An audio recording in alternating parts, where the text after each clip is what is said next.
I was actually in the middle of teaching class and my dad called twice. And when my dad calls twice, I always know there's something wrong.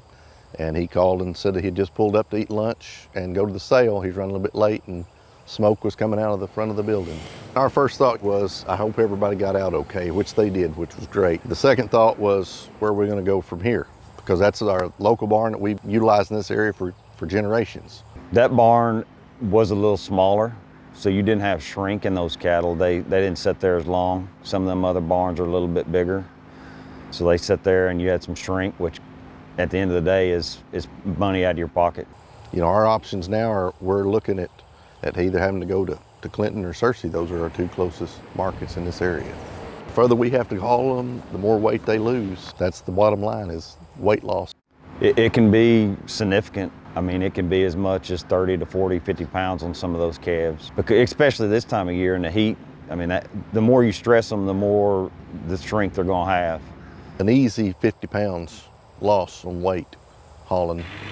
Where we're at now, I can take off work, be there right before sale starts and do that. But if we're going to Clinton or Searcy, either one, I'm going to have to haul them the night before. So they're going to have to sit in the yard extra night before they go.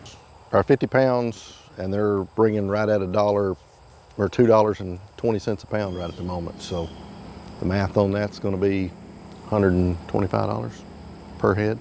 That's what we're losing. That makes it tough when you got 20 cows or 20 calves going. That rate goes up exponentially. The week before, I'd had some weigh cows that needed to go, and you know, I just left them in the shade at the house hour before, and then jumped them on trailers where they wasn't in the heat. So that you can't do that. You're going to have to haul them an hour or so, one direction or the other now. It's 6 miles from the farm to the sale barn, so we don't have much weight loss to take into account, and also the shipping cost. Fuel as high as it is, I mean, you know, there are other options, other alternatives, but man, that just starts eating into your profits. We're set up, you know, to haul, you know, 2 loads to the sale barn is 20 miles for us at this point, round trip, both trips. We're going to Searcy, you know, that adds an extra 40 miles to us. We're going to Clinton, that adds an extra 60 miles to that. It was just handy for us because it's 15 minutes. Trying to pick up some cows, we could run up there and just look through, and if there was something there, we could buy and get back home.